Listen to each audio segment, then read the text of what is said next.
Você já sentiu que, por mais que se esforce para caber nas expectativas, algo dentro de você insiste em pedir silêncio, pausa e um pouco de paz interior? Como se a própria alma sussurrasse que o preço da aceitação tem sido alto demais e que a conta chegou no corpo, nos pensamentos, na sua energia espiritual? Ele percebe. Enquanto o mundo cobra velocidade, o coração pede equilíbrio. Enquanto a mente quer controle, o corpo pede harmonia.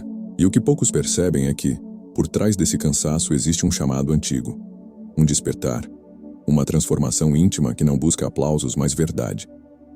É justamente aí que começa o verdadeiro despertar espiritual. O momento em que você percebe que não veio colecionar aprovações, mas a recuperar a própria presença, acender a iluminação que já existia e caminhar no seu propósito de vida com fé, esperança e gratidão.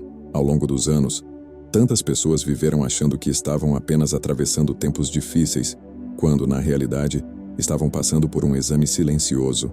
A individuação de que Carl Jung falava, essa jornada em que a consciência aprende a metabolizar o caos e transformá-lo em clareza. Não é a dureza de quem resiste a tudo. É a flexibilidade madura de quem se dobra sem quebrar, como bambu ao vento, aprendendo as leis espirituais do próprio ritmo. O condicionamento da infância ensina a buscar validação, dopamina rápida, comparação que sufoca. A energia fica fragmentada, os chakras contraem, a respiração encurta, a fé vacila. A pessoa acredita que está sobrevivendo, quando por trás do véu, a vida espiritual a convida para um novo nascimento psicológico, uma expansão da consciência, uma cocriação com a própria sombra e com a conexão com o universo. A lei da atração, quando bem compreendida, não é uma lista de desejos.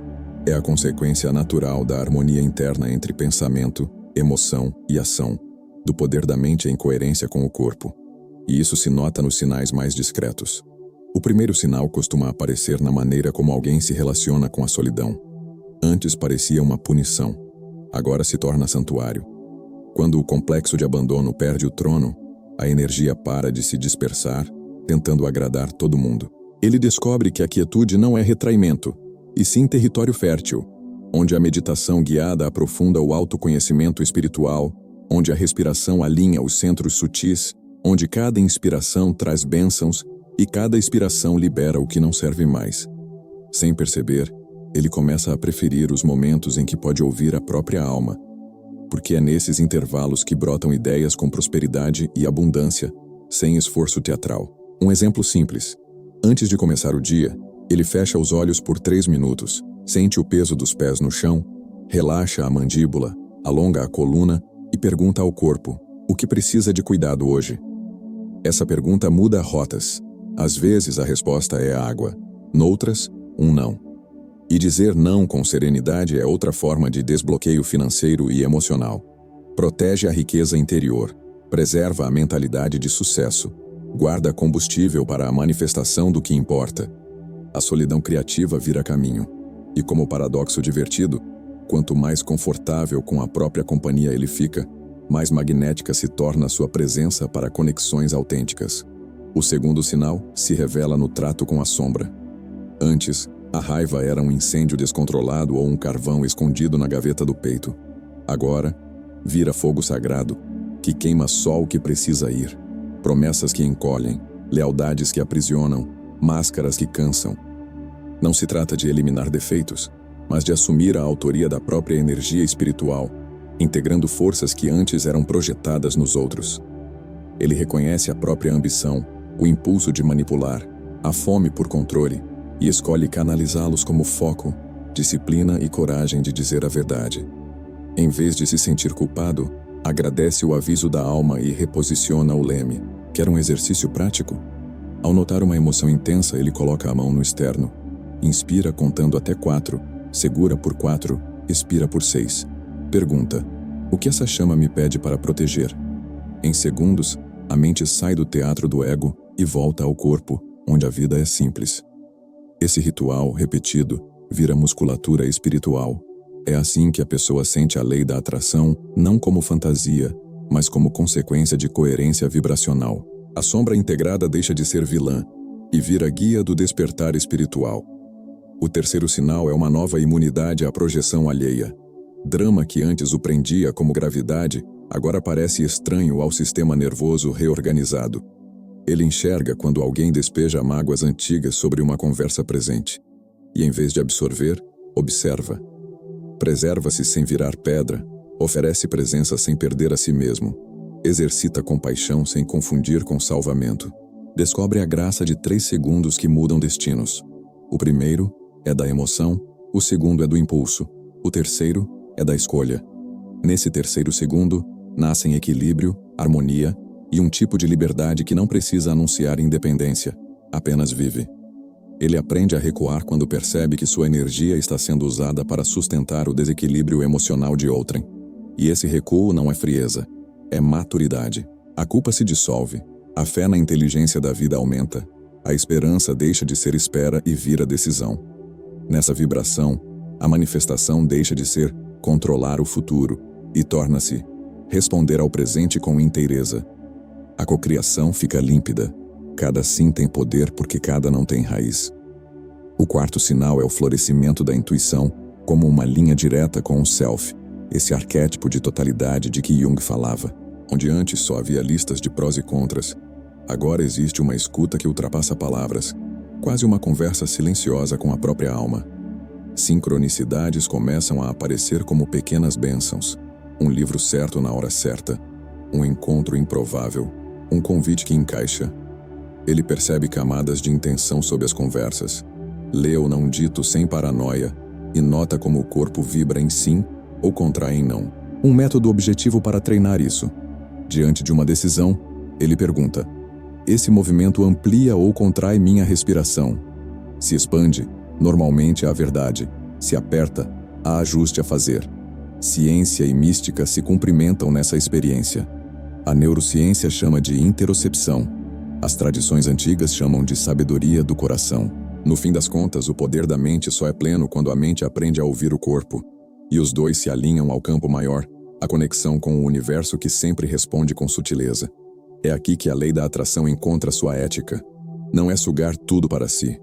É cooperar com aquilo que está pronto para nascer por meio de si, com gratidão pelas pequenas e grandes abundâncias. O quinto sinal é a amizade com os ciclos de morte e renascimento. Em vez de se apavorar quando fases terminam, ele reconhece que a natureza não erra. Outonos existem para que primaveras tenham espaço. Tarefas, papéis, sonhos. Alguns completam sua missão e pedem soltura. A pessoa aprende a ler esse pedido sem dramatizar, porque já sentiu na pele que finais são portais de expansão da consciência, e para honrar o ciclo, cria rituais. Escrever o que precisa ser concluído, acender uma vela, meditar por 7 minutos guiando a atenção chakra a chakra, raiz, sacral, plexo, coração, garganta, frontal, coronário, agradecendo cada lição. Parece simples e é justamente por isso que muda tudo. A energia retorna ao campo como água que volta à nascente. É nessa economia espiritual que surge também o desbloqueio financeiro. Menos dispersão, menos gasto com o que não nutre, mais foco no que produz valor real. Sem alarde, a prosperidade começa a refletir o estado interno. A abundância já não é corrida, é ressonância. A mentalidade de sucesso, enfim, deixa de ser a velha marcha do esforço cego e torna-se a dança de quem conhece o próprio ritmo. O sexto sinal é a dissolução do vício em validação externa. O complexo de inferioridade perde o fôlego, e ele deixa de medir o próprio valor na régua alheia. Crítica e elogio viram dados, não veredictos.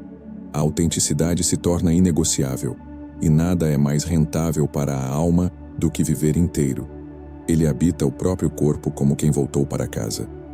Os ombros descem, a voz acha timbre, o olhar se aquieta. Aqui, a lei da atração revela um truque antigo. O mundo espelha a vibração dominante. Quando a pessoa se assume, a vida organiza coincidências que pareciam milagres. E não é feitiçaria, é coerência. Um experimento simples e poderoso para consolidar isso. Por 21 dias, ao despertar, ele escreve 3 linhas de gratidão e 3 microações alinhadas ao propósito de vida. Coisas pequenas atingíveis em minutos como mandar mensagem de reconciliação, caminhar 10 minutos ao sol, estudar 2 páginas de um livro-guia. Recompensas rápidas mantêm motivação, e o cérebro aprende que eu cumpro o que prometo. É nessa cadência que a manifestação acelera, a espiritualidade fica prática e a riqueza interior cresce em silêncio. Para alimentar a mente com boas ideias, ele alterna leituras. Quem pensa enriquece, de Napoleon Hill, para estruturar a mentalidade. O Homem em Busca de Sentido, de Viktor Frankl, para ancorar a esperança. E Memórias, Sonhos, Reflexões, de Jung, para lembrar que a jornada não é uma estrada reta, mas um labirinto sagrado. O sétimo sinal é a soberania energética, a arte de dizer: eu escolho onde minha força vital habita. Ele se torna mais seletivo não por elitismo, mas por respeito ao caráter sagrado da própria presença. Deixa de comparecer aos conflitos que não o convidam à verdade. Recusa bandejas de drama. Não troca a paz por pequenas vitórias de ego. Se alguém interpreta seus limites como frieza, ele não debate. Honra a própria clareza e segue. Há um detalhe bonito aqui. Essa discriminação não o isola.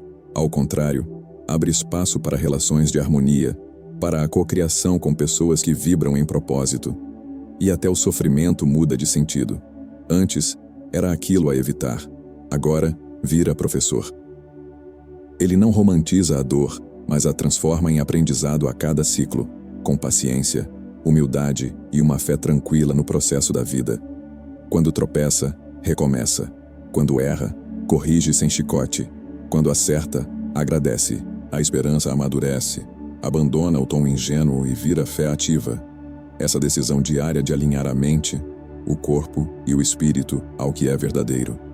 É assim que a iluminação real aparece. Menos raio teatral, mais lamparina constante.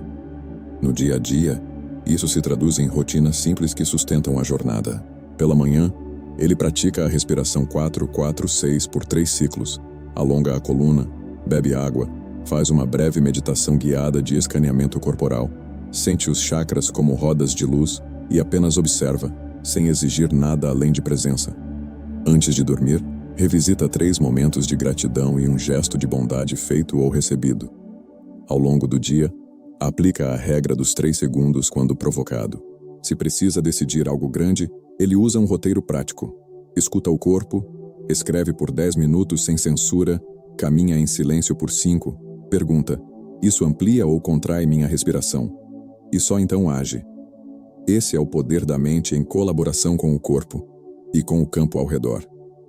Pode parecer simples demais, mas a vida espiritual é amiga do simples. Quando o essencial está no lugar, o extraordinário encontra passagem. E pouco a pouco a prosperidade aparece não como troféu, mas como reflexo. Ele percebe também que certas práticas de generosidade destravam fluxos, não por superstição, e sim porque a consciência sai da escassez. Doa uma parte de tempo, atenção ou recurso a uma causa que importe. Isso educa a energia a circular, e o desbloqueio financeiro acontece como consequência de uma mente ampla e um coração limpo. Talvez ele se reconheça em pequenos detalhes. A antiga pressa se desfez, a competição perdeu sabor, as conversas ganharam profundidade, os silêncios passaram a ser confortáveis. Ele nota que sua presença faz bem ao ambiente, que sua voz acalma sem fazer força, que sua postura transmite esperança sem slogans. A jornada não é sobre virar um monge distante, mas sobre caminhar no mundo com equilíbrio, levando harmonia para onde pisa, no trabalho, na família, nos projetos, nos sonhos. E quando olhar para trás, perceberá que passou no teste mais doloroso não porque não se feriu, mas porque transformou as feridas em sabedoria, a dor em bússola, o medo em aliança com a coragem. A consciência, antes fragmentada, agora integra opostos: razão e intuição, ação e receptividade, firmeza e gentileza. É uma transformação que parece silenciosa por fora, mas por dentro soa como sinfonia. Se em algum momento vier a dúvida, e ela vem, faz parte, ele se lembrará. O caminho não é linha reta, é espiral. A expansão da consciência revisita temas em níveis mais gentis. A lei da atração continua operando, mas a ambição ganhou outro nome: serviço. A mentalidade de sucesso agora significa viver com verdade, gratidão e presença, permitindo que a manifestação aconteça na hora certa, no lugar certo, com as pessoas certas, e quando a vida pedir recomeço, ele saberá o que fazer. 3 respirações, um retorno ao corpo, um gesto consciente na direção do que é real. A abundância então se revela em gestos mínimos. Um abraço que cura, uma ideia que abre futuro, uma conversa que devolve fé. É por isso que para quem aprendeu a escutar até o comum brilha. Agora feche os olhos por um instante e visualize. Uma luz dourada brotando do centro do peito, expandindo por todo o corpo, passando pelas mãos, pela garganta, pela testa, coroando a cabeça como auréola discreta. Essa luz cresce, se expande, cria um campo de proteção e gentileza ao seu redor. Dentro dele, a culpa não encontra espaço, a autossabotagem não encontra eco, e a dúvida se transforma em curiosidade. Sinta a respiração fluir na cadência do mar. A cada inspiração, a vida entra com bênçãos. A cada expiração, o que não serve sai sem luta. Deixe que essa visualização se torne hábito, como quem acende a lamparina da fé antes de atravessar a madrugada. É simples assim. E justamente por ser simples é poderoso. O corpo entende, os chakras agradecem, a mente desacelera, a energia espiritual encontra caminho. Não se trata de misticismo vazio. É higiene da alma. É autoconhecimento espiritual praticado sem pompa. É propósito de vida lembrado no cotidiano. Lembre também de tratar o tempo como morada, não inimigo. Ele não é algo a vencer. É uma dimensão a ser habitada com presença. Quando ele se sente inteiro no agora, a ansiedade diminui, a paz interior floresce, e a lei da atração faz o que sempre fez. Combina rotas para aquilo que ressoa com sua vibração mais honesta. Aí a vida não precisa ser empurrada. Ela se move por gravidade do que é verdadeiro. E quando alguém perguntar o que mudou, ele talvez sorria de canto e diga: muita coisa e nada ao mesmo tempo. Porque no fundo, não se tratou de virar outra pessoa, mas de parar de trair a que sempre esteve aí, a que sabe agradecer sem medo, a que confia sem ingenuidade, a que manifesta sem ansiedade, a que guarda a própria energia como quem cuida de um fogo ancestral. Se você se reconhece nesses sinais, saiba que não foi sorte, foi caminho. A transformação não veio apesar do sofrimento, mas através da sua relação nova com ele. E a partir daqui, a jornada segue, mais leve, mais profunda, mais sua, com espaço para novas camadas de esperança, com espaço para mais cocriação, com espaço para aquela prosperidade tranquila que não pede palco, apenas continuidade,